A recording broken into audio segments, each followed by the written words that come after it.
Hello learners, आप सभी को प्यार भरा नमस्कार। ज्ञानश्री क्लासेस के यूट्यूब सेशन में आपका बहुत बहुत स्वागत है। तो यूजीसी नेट दिसंबर 2024 के लिए हम अभ्यास सीरीज स्टार्ट कर रहे हैं। डेली एमसीक्यू प्रैक्टिस करने वाले हैं आपके एग्जामिनेशन तक। ओके, तो एक बहुत ही अच्छी पहल है ये। और देखिए, सबसे पहले तो इजी क्वेश्चंस से स्टार्ट करेंगे और धीरे धीरे वो क्वेश्चंस जो आपके एग्जामिनेशन में आते हैं वैसे क्वेश्चंस हम सॉल्व करेंगे। आज के ये क्वेश्चंस बहुत ही इजी हैं और बहुत ही जल्दी हम सॉल्व करने वाले हैं। एक आप कह सकते हैं कि क्विक मैराथन टाइप का ये पूरा सीरीज होने वाला है। तो स्टार्ट करते हैं आज के इस क्वेश्चन आंसर सीरीज को।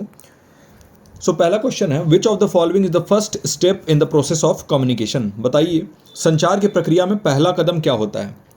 तो यहाँ पर पहला है डिकोडिंग, दूसरा है एनकोडिंग, तीसरा है फीडबैक और चौथा है सेंडर। तो सबसे पहले ये समझिए कि जब भी हम संचार करते हैं, जब भी हम कम्युनिकेशन करते हैं, तो वो स्टार्ट कहाँ से होता है।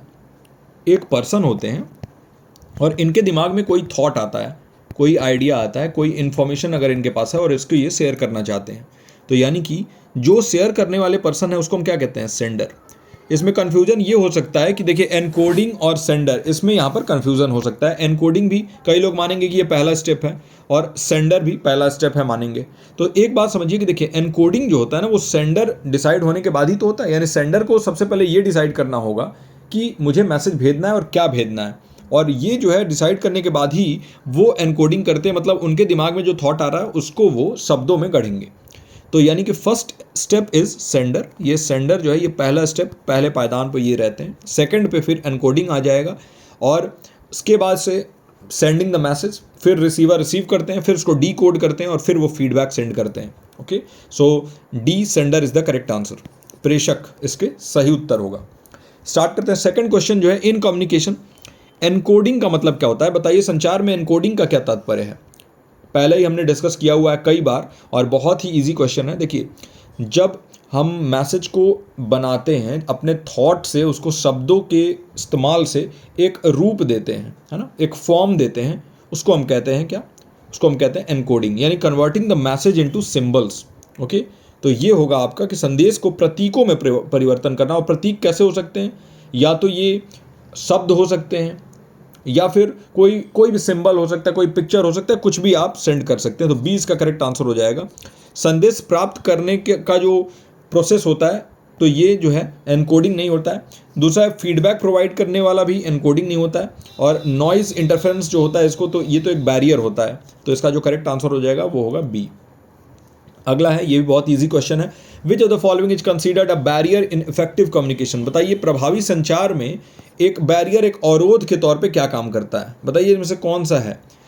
मैसेज अगर क्लियर होगा, अगर संदेश जो है वो स्पष्ट होगा, तो क्या वो बैरियर के तौर पे काम करेगा। नहीं, वो बाधा या अवरोध के तौर पे काम नहीं करेगा, बल्कि वो ज़्यादा इफेक्टिविटी को बढ़ाएगा। तो इसलिए ये तो हो नहीं सकता, क्योंकि ये बैरियर पूछ रहा है और बैरियर नेगेटिव होता है, याद रखिएगा। फीडबैक जो है, प्रतिक्रिया जो है, ये भी कम्युनिकेशन को इफेक्टिव बनाता है, क्योंकि हमें ये बताता है कि जो रिसीवर हैं उनको वो मैसेज वैसे ही मिला कि नहीं और वही वो समझे कि नहीं जो हम उनको समझाना चाहते थे। सो द इंटेंडेड मैसेज, है ना, इसको हम फीडबैक के तौर पे समझ जाते हैं। तो ये भी जो है एक पॉजिटिव पॉइंट है, तो ये भी इसका नहीं होगा। नॉइज़, हमें मालूम है कि जो नॉइज़ है वो एक बैरियर के तौर पे काम करता है। और नॉइज़ जो है, या तो वो फिजिकल नॉइज हो सकता है, जैसे आपका इन्वायरमेंट है, आपके आसपास में फैक्ट्रीज लगी हुई हैं या फिर बहुत शोरगुल हो रहा है, वो हो सकता है। या फिर साइकोलॉजिकल या मनोवैज्ञानिक जो नॉइज़ है वो भी हो सकता है। यानी कि हो सकता है आप अपने मन में पहले से ही कोई पूर्वाग्रह बैठा के रखे हुए हो सकता है आपके मन में पहले से ही किसी के प्रति द्वेषता हो और उस हिसाब से जो है आपने उस कम्युनिकेशन को अच्छे से समझा ही नहीं। तो नॉइज़ जो है ना, ये बैरियर होता है इफेक्टिव कम्युनिकेशन में। ये इसका करेक्ट आंसर हो जाएगा। और एक्टिव लिसनिंग, सक्रिय तरीके से आप सुनोगे तो ज़्यादा बेहतर तरीके से रिस्पॉन्ड कर पाओगे। तो ये भी एक पॉजिटिव पॉइंट है और ये भी नहीं होगा, इसमें नेगेटिव पूछा है, नॉइज़ उसका करेक्ट आंसर होगा। अगला क्वेश्चन है, feedback in the communication process helps to. बताइए, संचार प्रक्रिया में फीडबैक से मदद क्या मिलती है। सबसे पहला है कन्वर्सेशन स्टार्ट करना, दूसरा है नॉइज़ को रिड्यूस करना, यानी कि कोई भी अवरोध है, कोई बैरियर अगर आपके कम्युनिकेशन में, तो उसको कम करता है ये। तीसरा है ensure the message was received and understood, और चौथा है नन ऑफ द अबव। तो देखिए, आपको मैंने अभी बताया था कि प्रतिक्रिया यानी फीडबैक आपको मिलता है तो आप ये समझ जाते हैं कि जो मैसेज आपने भेजा है वो उसी तरीके से रिसीव हुआ है और उसी तरीके से समझा गया है कि नहीं। मैं अगर आपको मैसेज देना चाहता हूँ कि कल क्लास जो है वो नहीं चलेगा, आप तक ये मैसेज पहुंचा, लेकिन कई लोग इसको समझ ना पाए और जो रिप्लाई उन्होंने दिया कि सर क्लास चलेगा या नहीं, ऐसा अगर उन्होंने पूछा तो इससे मुझे ये पता चलेगा कि जो मैसेज मैंने दिया है वो समझ नहीं पाए हैं आप। तो ये क्या होता है कि जो मैसेज इंटेंड कर रहे हैं समझने के लिए कि आप समझ जाओ, उसको आप नहीं समझ पा रहे हो, तो फीडबैक से हम समझ सकते हैं। यदि आप समझ जा रहे हो तब भी हम फीडबैक से समझ सकते हैं। तो फीडबैक हेल्प करता है कम्युनिकेशन प्रोसेस में ये इंश्योर करने के लिए कि वो मैसेज को रिसीव किया गया और समझा गया है कि नहीं वैसे ही जैसा सेंडर चाहते थे। तो इसका करेक्ट आंसर हो जाएगा सी, ये सुनिश्चित करें कि संदेश प्राप्त हो गया है और समझ लिया गया है। The term decoding refers to, देखिए एनकोडिंग हमने समझ लिया, डिकोडिंग का मतलब क्या होता है। तो देखिए, जब भी आप मैसेज को सेंडर से रिसीवर तक पहुंचाते हैं, तो रिसीवर तक पहुंचने के बाद रिसीवर उस मैसेज को इंटरप्रेट करते हैं, व्याख्यान करते हैं, उस चीज़ को समझते हैं, और उस चीज़ को समझने की जो क्रिया करते हैं ना, उसको हम कहते हैं डिकोडिंग, है ना। तो डिकोडिंग का मतलब क्या है? इंटरप्रेटिंग द मैसेज रिसीव्ड, है ना, प्राप्त संदेश की व्याख्या करना, इंटरप्रेट करना उसको। नॉइज़ अगर आप ऐड करोगे मैसेज में तो उसको डिकोडिंग नहीं करेंगे, बल्कि वो तो नॉइज़ हो गया। ट्रांसमिट कर रहे हो तो सेंडिंग हो गया, ये क्रिएट कर रहे हो तो एनकोडिंग हो गया, ये है ना। तो ये वाला जो है ये एनकोडिंग हो गया, ये वाला आपका सेंडिंग हो गया। इसका करेक्ट आंसर हो जाएगा B, interpreting the message received, प्राप्त संदेश की व्याख्या करना। अगला प्रश्न है, which institution is responsible for regulating teacher education programmes in India? भारत में शिक्षक शिक्षा कार्यक्रमों को विनियमित करने के लिए कौन सी संस्था जिम्मेदार है? अब इनमें 4 ऑप्शन आपके पास है। पहला है AICTE, दूसरा है NCERT, तीसरा है UGC और चौथा है NCTE, all India council for technical education. दूसरा है NCERT, national council for education research and training. तीसरा है यूनिवर्सिटी ग्रांट्स कमीशन और चौथा है national council for teacher education, है ना।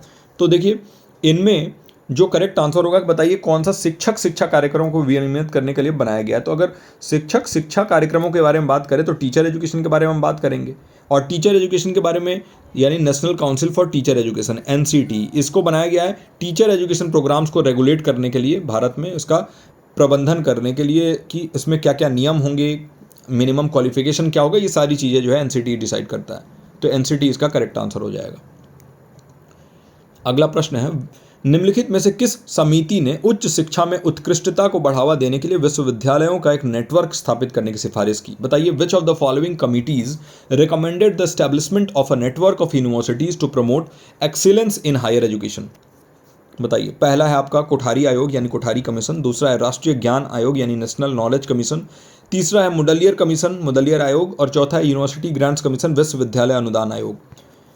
तो जब हम बात करते हैं नेटवर्क ऑफ यूनिवर्सिटीज़ को इस्टेब्लिश करने के लिए, यानी कि एक विश्वविद्यालयों का एक नेटवर्क स्थापित करने की सिफारिश के बारे में कौन सी समिति ने उच्च शिक्षा में उत्कृष्टता को बढ़ावा देने के लिए किया, तो वहाँ पर बात आता है नेशनल नॉलेज कमीशन के बारे में, है ना। द नेशनल नॉलेज कमीशन जो 2005 से 2009 की अवधि है इसकी, नेशनल नॉलेज कमीशन, और इसने ही प्रपोज किया था network of universities to foster innovation, है ना, यानी कि नवाचार को बढ़ावा देने के लिए एक नेटवर्क ऑफ यूनिवर्सिटीज़ को इस्टेब्लिश करना, और एक्सीलेंस इन हायर एजुकेशन, यही इसका लक्ष्य था, एक्सीलेंस इन हायर एजुकेशन।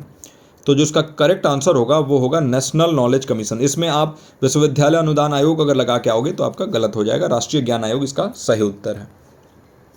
अगला प्रश्न है, which of the following acts govern the establishment and functioning of central universities in India? बताइए, निम्नलिखित में से कौन सा अधिनियम भारत में केंद्रीय विश्वविद्यालयों की स्थापना और कामकाज को नियंत्रित करता है? सेंट्रल यूनिवर्सिटीज़ के फंक्शनिंग को कौन जो है यहाँ पर गवर्न करता है? इनमें से पहला है UGC एक्ट 1956, दूसरा है सेंट्रल यूनिवर्सिटीज एक्ट 2009, तीसरा है RTE एक्ट 2009 एंड चौथा है AICTE एक्ट 1987।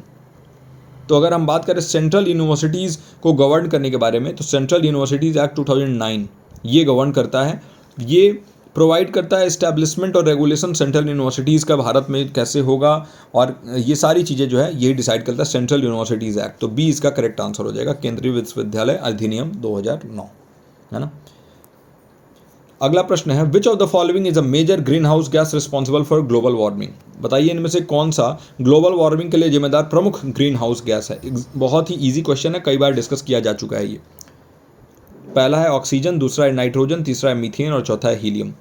तो देखिए, अगर हम एक इम्पॉर्टेंट एक मेजर ग्रीन हाउस गैस के बारे में बात करें तो इनमें से वो होगा आपका मीथेन, है ना। मीथेन एक सिग्निफिकेंट ग्रीन हाउस गैस है, ग्लोबल वार्मिंग में ये बहुत ज़्यादा कंट्रीब्यूट करता है, क्योंकि हीट ट्रैप करने की जो इसकी एबिलिटी होती है एटमॉस्फेयर में ना, वो बहुत ज़्यादा होती है।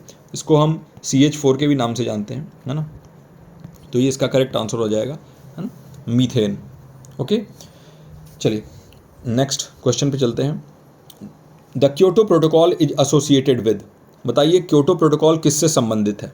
पहला है ओजोन डिप्लीशन, दूसरा है climate change and green house gas emission यानी जलवायु परिवर्तन और ग्रीन हाउस गैस उत्सर्जन, तीसरा है समुद्री प्रदूषण यानी मरीन पोल्यूशन, और चौथा है सतत कृषि यानी सस्टेनेबल एग्रीकल्चर। बताइए क्योटो प्रोटोकॉल जो है इनमें से किससे एसोसिएटेड है। तो क्योटो प्रोटोकॉल जो है एक इंटरनेशनल एग्रीमेंट था, आपको भी मालूम है, और ग्रीन हाउस गैस एमिशन को रिड्यूस करना और क्लाइमेट चेंज को कॉम्बैट करना ही इसका लक्ष्य था। तो बी इसका करेक्ट आंसर हो जाएगा, जलवायु परिवर्तन और ग्रीन हाउस गैस उत्सर्जन को कम करना, है ना। तो ये जो है 10 क्वेश्चंस थे, काफ़ी इजी क्वेश्चन थे, और लगभग हर क्वेश्चन के लिए 1 मिनट हमने लिया और यहाँ पर अच्छे से पूरा किया है।